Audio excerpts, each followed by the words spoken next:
stand a chance to win a trip for 2 to Spain to watch Real Madrid live in action with @Nivea Man SA. Buy any Nivea Man deep product and enter *120 *607 hash to stand a chance. You can explore the sights of Madrid. You will have a training session at the Real Madrid training ground and a tour to the Santiago Bernabeu Stadium. Terms and conditions apply. The competition starts from the 1st of March to the 30th of April 2023.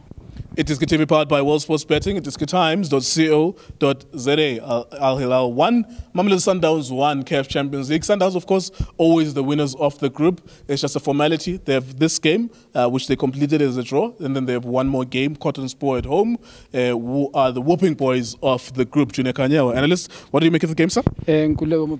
Yes, sir. Yes, sir. Justice Steezy Benedict so Vilagas Mr. So-and-so Nangwenye ticket kujoin uTracks Drizzy Drake, nothing was the same. Ebafethu kunjani, keep on supporting iDiskiTV, fighting no one. We try to fix South African football. Good game plan for a coach Hilal. Ukuthatha le game isekulela ground iya observer analysis yayo ku Mamelodi Sundowns ukuthi ball playing team and so it's very difficult to see lapha lonke ball Sundowns will trap namhla beliphampa beba need second touch in order for them ukuthi ibhola li move phansi and very difficult ngoba move ye Sundowns sometimes they need one touch babe sebase afina ama opponent or ukuthi babe dangerous. I think uzenge plan A urulane mgwena kule game and Hilal ivalile yonke I plan A yakhe bafuna ukudlala ngama pocket le team back four yayo behleli and near to each other ayivulanga ngoba ayidlali ngama winger like right wing Sundowns ne left wing. They didn't go up front kusho ukuthi bebahleli at the back, so bebanganidi ukuthi bangaze ba spread labantu abadlala bayi4 bebayivalile and lezi ezi3 in the middle.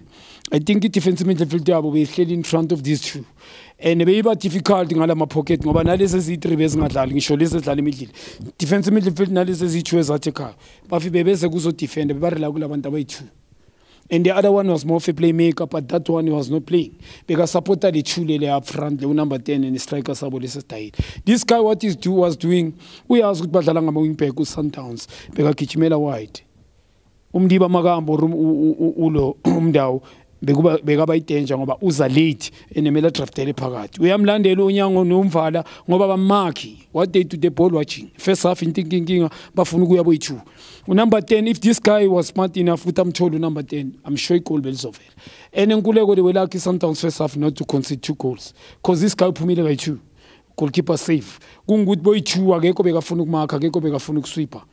And I think second half Sundowns this team what they did Hilal into abayenzile I think unumber this guy bekadlala la middle beseka join bese baba 3 and urulane mkwena ubuyise back umkwena ukuthi babe at least 4 cause le 3 ibonile ukuthi is not gonna work. Beyiba much better for him ukuthi bangathola ama chance ilo mari Sundowns into abayenzile ke kule game ba drop tempo of game. I think igame alakhli Radium, but trained too much. The pace was not the same. Ule pace, walking pace.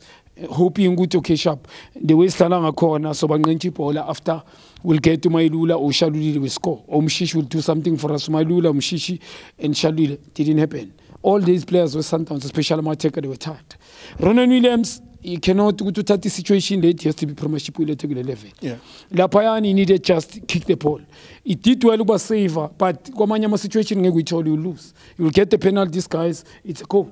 Nalila Planda Lenzi, it's a goal. So the guy, because technique, these guys, Abaksabandabatali pretty football, maximum football. They play but behind the defense Sundowns. And about Lagulengwenya later, and then number 10 Sondele, Wabo, the Mungonyama threats, will be a problem. Mara. I think Minang Sasho Namanje. The Sundowns school game, they were fortunate not to goodbye lose the game last 10 minutes, the left of concentration. Not because the team is good, especially technically, but tactically, I think the coach spot on. Ama players work, they are very physical. I think we regular game with the ruling goal. Yeah, absolutely. For me, yes, it's a penalty, make no mistake. Angeng iti offside because I think Onyango, him nomvala, but Fagile out on. And then you needed to Jali. Urulani must think going ahead. Angi to Jali and support in Tenza. Gule tournament when you check now. Abo Gule Kemenjangale.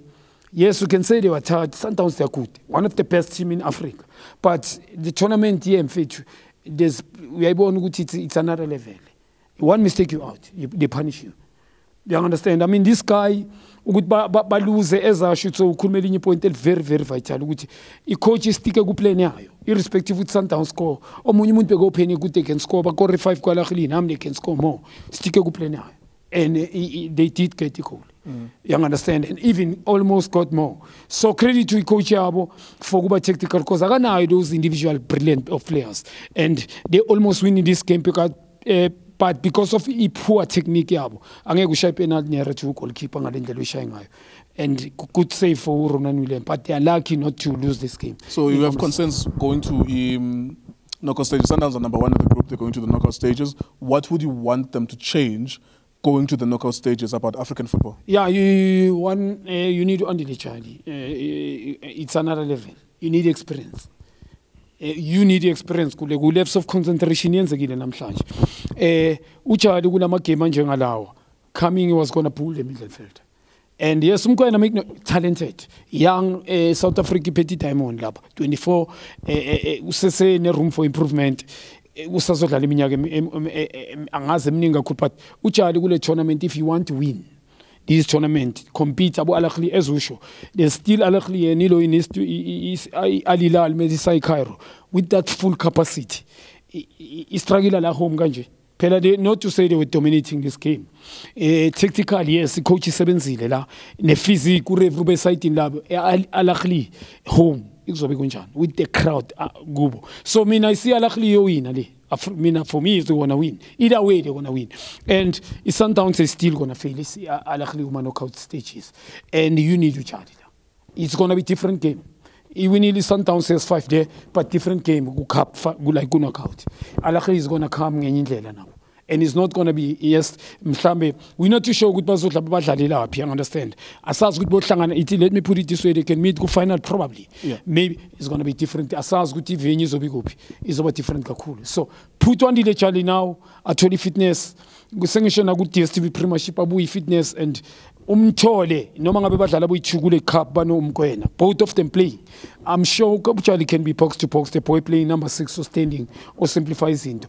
You can win this game very easily. But now if he's going to coach arrogant, the team is doing well, but with a tournament, football intelligence and experience, you need arrogance, and you can't play pretty.